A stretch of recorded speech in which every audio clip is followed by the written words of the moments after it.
नमस्कार दोस्तों। और सब ठीक ठाक? कैसे हैं आप सब? आज हम डिस्कस करने जा रहे हैं ट्रेड यूनियंस के ऊपर।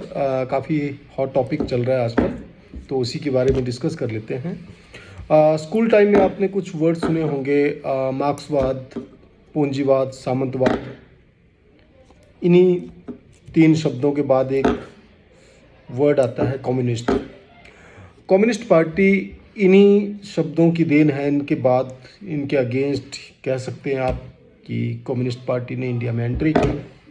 वहीं से हमारी एक बड़ी स्ट्रॉन्ग यूनियन, मजदूर यूनियन का जन्म होता है, जिन्होंने वेस्ट बंगाल में उद्योग जगत के अगेंस्ट काफ़ी लड़ाई लड़ी।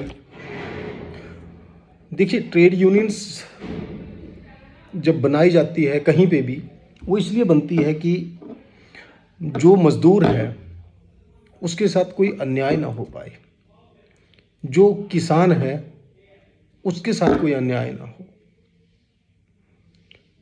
होता यही है, इसीलिए बनाई जाती है। और पहले क्या होता था कि जब आपने पुरानी मूवीज़ में देखा होगा कि मजदूर यूनियन का लीडर एक मजदूर ही होता था। जब तक मजदूर यूनियन का लीडर एक मजदूर होगा, वो मजदूर के दर्द को समझेगा। लेकिन बाद में उसी लीडर को पता चलता है कि भाई ये तो एक पावरफुल पोस्ट है, तो क्यों ना राजनीति में हाथ आजमाया जाए। और जब राजनीति इसके अंदर आ जाती है तो उसके बाद जो कार्य है वो सही तरीके से नहीं होता है, और मजदूर हो चाहे किसान हो, उनको न्याय नहीं मिलता है। छोटा सा एग्जाम्पल आप देखिए, किसानों के लिए कितने बड़े बड़े आंदोलन होते हैं, लेकिन आज तक इतने सालों में क्या किसानों की दशा में कुछ सुधार हो पाया? कभी भी हुआ है अगर सुधार, तो किसी न किसी राजनीतिक दल के द्वारा किया गया है। लेकिन जो किसान यूनियंस के लीडर हैं, उनके द्वारा आज तक कोई भी ऐसी लड़ाई नहीं लड़ी गई जिससे वाकई में ही किसानों को बेनिफिट हो। हमेशा लड़ाई लड़ी जाती है क्योंकि जो लीडर्स बने होते हैं वो खुद पॉलिटिक्स में इन्वॉल्व होते हैं, तो किसी एक पार्टी के कहने पे दूसरी पार्टी के अगेंस्ट इस तरह की लड़ाई लड़ते रहे हैं आज तक। वो आई थिंक आज के डेट में सभी लोग समझ भी रहे हैं इस चीज़ को।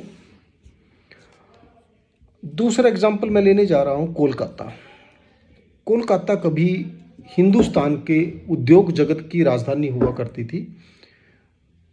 मतलब सबसे बड़ा जो उद्योग जगत था वो कोलकाता में होता था। वेस्ट बंगाल सबसे बड़ा उद्योग जगत वहाँ पे होता था।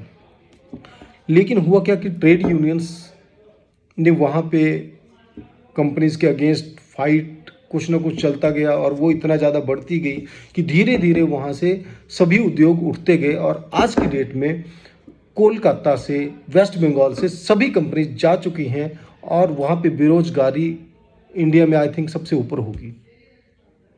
अब बताइए, उस लड़ाई का भी क्या फ़ायदा कि आपके मजदूर भाई बेरोजगार हो जाएं और वो उनको मतलब जो उनकी रोजी रोटी है वो उनसे चली जाए। उस लड़ाई का क्या मतलब है? एक नैनो यूनिट वहाँ पे आने की उम्मीद थी पीछे, तो वो भी जो मौजूदा सरकार है उन्होंने आने नहीं दिया। चलो छोड़िए, उस टॉपिक से हम चलते हैं। अब आते हैं हम आजकल जो हमारे इस एरिया का जो हॉट टॉपिक है, हिमाचल प्रदेश के डिस्ट्रिक्ट बिलासपुर में एसीसी सीमेंट और अंबुजा सीमेंट दोनों यूनिट बंद कर दिए गए हैं। और अब महीने से ऊपर टाइम हो चुका है, दिसंबर के शुरुआत में बंद किए गए थे, और अभी तक भी उनके खुलने की कोई उम्मीद नहीं है। और एट प्रेजेंट उन वहाँ पे जो ट्रेड यूनियंस हैं वो स्ट्राइक कर रहे हैं, धरना दे रहे हैं, बिकॉज सरकार कांग्रेस की है, तो बीजेपी के लीडर्स लोग उनके साथ उनकी सपोर्ट कर रहे हैं। यही होता है, अगर बीजेपी की सरकार होती है तो कांग्रेस के लीडर उनकी सपोर्ट करते हैं। कारण क्या है? वहाँ पर वोट बैंक बहुत ज़्यादा है। डायरेक्ट और इनडायरेक्ट 2 लाख से ऊपर फैमिलीज प्रभावित होती हैं इन 2 यूनिट की वजह से। चाहे वो ट्रक हैं, ट्रक के मालिक हैं, ट्रक के साथ ड्राइवर है, उसके साथ एक हेल्पर होता है, वो हैं, या इनडायरेक्टली वहाँ पर जो चाहे मैकेनिक है, चाहे ढाबे हैं, और इन कंपनीज के अंदर जो मजदूर वर्ग है या दूसरे अधिकारी हैं, तो मोटा मोटा 2 लाख के ऊपर फैमिलीज उससे प्रभावित हुई हैं और आज सबका रोजगार जा चुका है। इसका कारण क्या है? अब इसके लिए आपको जाना पड़ेगा कुछ साल पीछे, जब इस कंपनी की जो पिछले जो मालिक थे उनकी और ट्रेड यूनियंस की आपस में मीटिंग्स चल रही थी। कोई माल भाड़ा के ऊपर उनका कुछ था कि ट्रेड यूनियंस कहती थी कि ये बढ़ना चाहिए, वो कहते थे घटना चाहिए। ये कंपनीज कहती है कि माल भाड़ा कम कीजिए, जो ऑल इंडिया लेवल पे जो रेट्स हैं वो रखिए। उनका था तर्क कि हिमाचल एक पहाड़ी इलाका है तो यहाँ पे माल भाड़ा ज़्यादा लगेगा, व्हाटएवर। अब हम इस कंट्रोवर्सी में नहीं जाएंगे कि कौन सही था कौन गलत था, लेकिन अगर उसका सॉल्यूशन उसी टाइम पे कर लिया जाता, दोनों की रजामंदी हो जाती कहीं पे, तो शायद आज ये दिन ना देखना पड़ता। उस कंपनी ने दुखी होकर के कंपनी बेच दी, हमारे अडानी ग्रुप ने उसको परचेज कर लिया। अब अडानी ग्रुप ने देखा कि भाई इस तरह से चला करके मुझे घाटा है, तो घाटे में मैं चलाऊंगा नहीं, उन्होंने बंद कर दिया।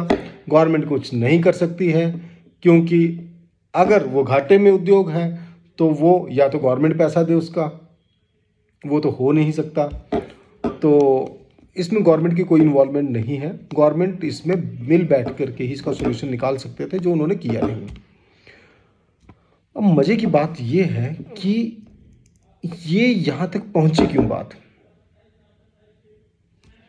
क्या ट्रेड यूनियंस के जो लीडर्स हैं उनकी जिद की वजह से, या जो कंपनी के मालिक हैं उनकी जिद की वजह से?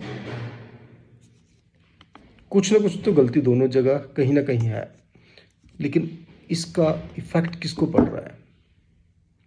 ट्रेड यूनियंस के लीडर सब के सब अमीर आदमी हैं, उनको फ़र्क पड़ता है, पर इतना फ़र्क नहीं पड़ता कि उनकी रोजी रोटी चली जाए। फ़र्क पड़ रहा है मेरे जो वहाँ पे ट्रक ड्राइवर्स हैं, जिनकी रोजी रोटी सिर्फ वो ट्रक हैं, वो एक महीना भर कंटिन्यू ट्रक चलाते हैं, तब जा कर के उनको महीने के एंड में उसकी सैलरी मिलती है। पिछले 1.5-2 महीने से वो बेकार बैठे हुए हैं, वो घर कैसे चलाएंगे?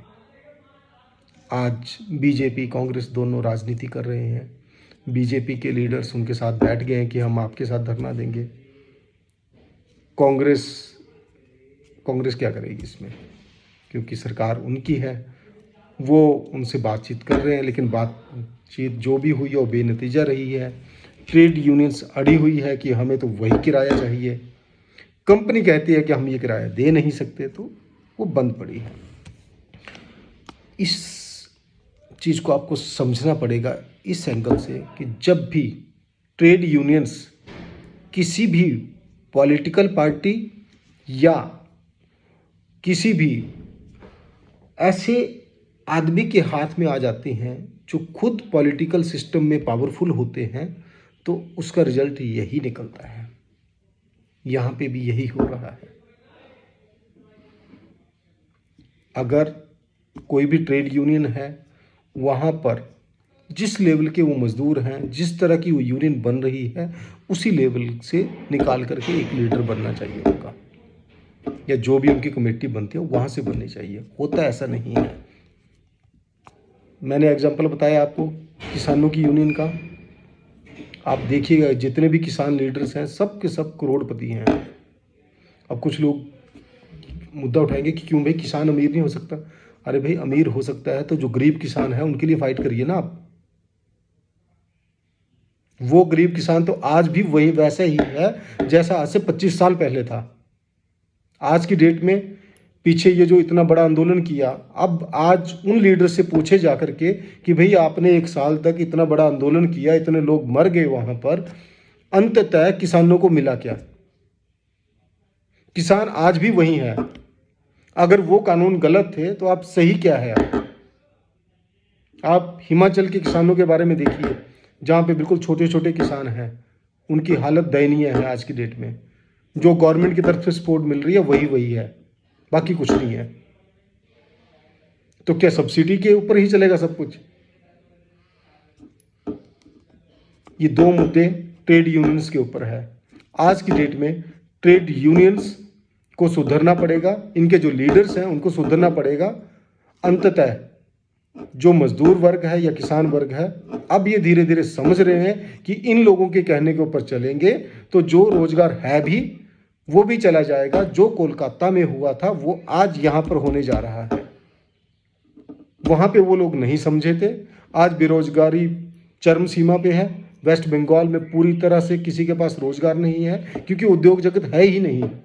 अगर उद्योग जगत के साथ इस तरह से फाइट करेंगे आप, तो भाई रोजगार आएगा कहाँ से? राजनीति अपनी अलग जगह है, उद्योग अपनी जगह है। आपको किसानों के लिए फाइट करनी है, आपको मजदूरों के लिए फाइट करनी है, तो जो उचित मुद्दे हैं उनके ऊपर आप फाइट करें। इस तरह की फाइट ना करें कि वो उद्योग ही बंद हो जाए। उस नौबत तक जाना ही क्यों? अब आज की डेट में वो दोनों उद्योग बंद पड़े हैं। क्या जो भी उद्योगपति है वो ये चाहता था कि मैं उद्योग बंद कर दूं? भाई उसने मुनाफे के लिए उद्योग खोला है, चैरिटी के लिए तो नहीं खोला है उसने। अब आज उसको अगर घाटा हो रहा है तो उसने बंद कर दिया, और कोई भी कानून उसको इस चीज के लिए मजबूर नहीं कर सकता कि आप इसको खोलिए। वो बैलेंस शीट दिखाएगा पिछले साल की कि ये घाटा हो रहा है, आप पूरा कर दीजिए।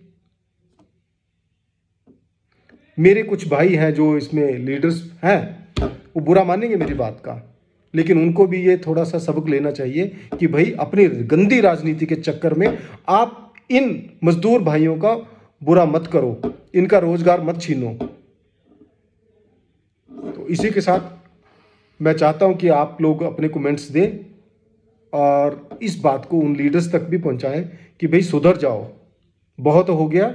अब मजदूर भी समझने लग पड़े हैं, किसान भी समझने लगे हैं, और पब्लिक भी समझने लगी है। ये जो ट्रेड यूनियंस के बीच में पॉलिटिक्स होती है, उसका रिजल्ट ये निकलता है जो अब हिमाचल में शुरू हुआ है। धन्यवाद।